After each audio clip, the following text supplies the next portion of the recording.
Hi, I'm Marcel, and welcome to me screaming into the void, mostly about books.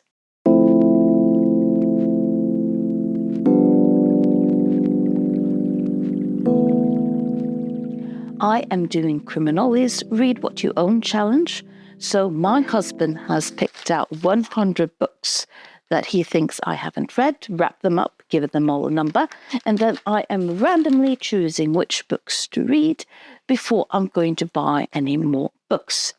And this time I have read Freakenomics by the economic professor Stephen D. Levitt and the journalist Stephen J. Dubner. So this is a book that they have written together to explore some of Stephen D. Levitt's economic theories. And what I really enjoyed about this book is the way he is connecting his ideas. So you have sort of headings here. What does a teacher and a sumo wrestler have in common? What is the commonality between the Ku Klux Klan and real estate agents? So he's using this to sort of connect dots that I really haven't seen connected before. I don't really read a lot of economics, but it's interesting the way that they are sort of connecting what seems like random dots, but I understand why they are connected, and I enjoy the methodological perspectives that they have used. What I am a bit more critical to is the facts that are presented in this book. This is, of course, a book written as popular science, but I still feel like it is, so this isn't an academic book in a sense, but I do think that the book would have benefited from using more sources, being more open about which sources they are doing, which research they are referring to, because they're referring to research all the time. And while that sort of is something you have to do in an economics books, you are sort of seeing a debate in what way that should be done with more popular books or popular science books. And I think this would have benefited quite a lot by just having sort of from this paper and this paper and this paper. Because he is referring to a lot of different sciences and research papers, and I'm sitting there wondering, why are you saying this? What is this based on? And that's sort of then, so you end up saying, I enjoy the methodological aspect of it. I enjoy the thinking, but because I don't know if the facts you are starting with are sound, I am critical of the conclusion that he is ending up with, which is sad because I think there could be kind of an interesting take here.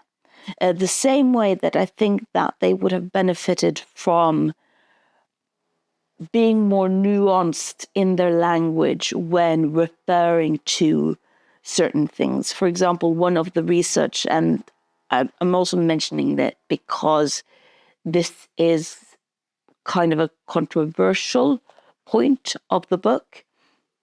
One of the research that he is pointing to is that sort of the question is there a connection between abortion and lowering crime rate?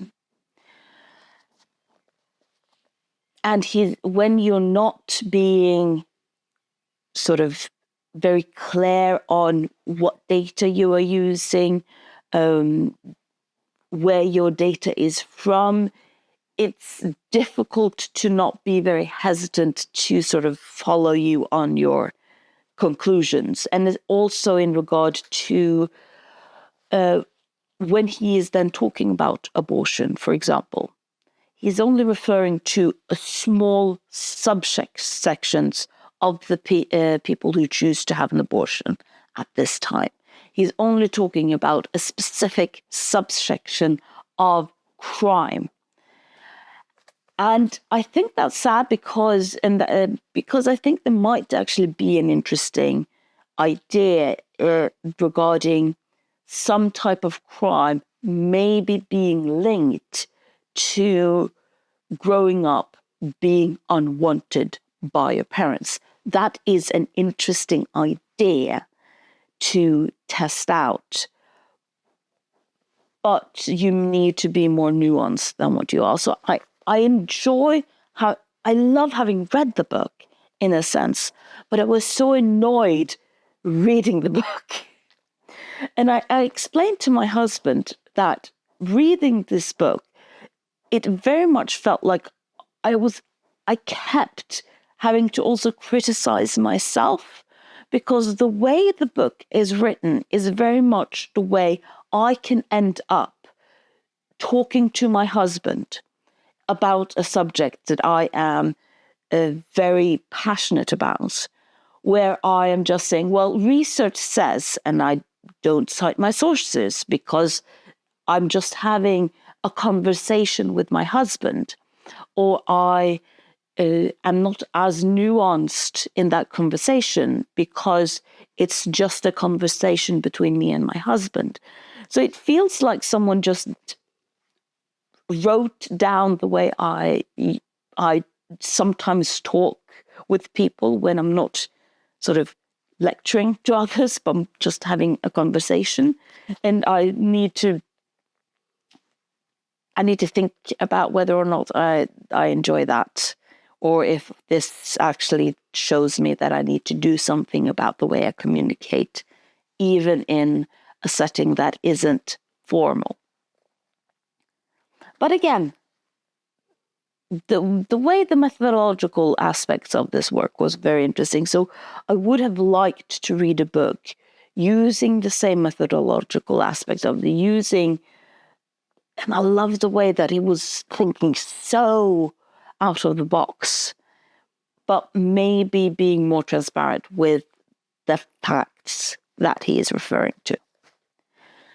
But the book is done. I am now going to pick a new one from my jar here. Used to be a salsa jar. And I am randomly picking a number. And interesting to see what is the next number. 97. So give me a moment and I'll find that book.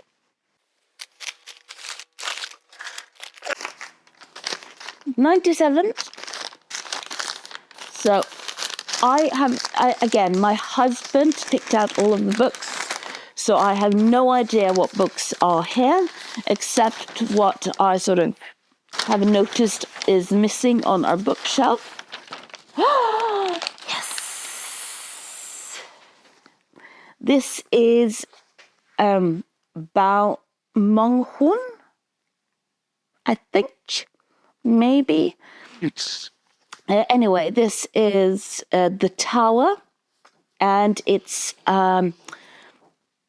South Korean author. So it's a South Korean science fiction book. So it's about this tower that is sort of 674 stories high. So it's a skyscraper.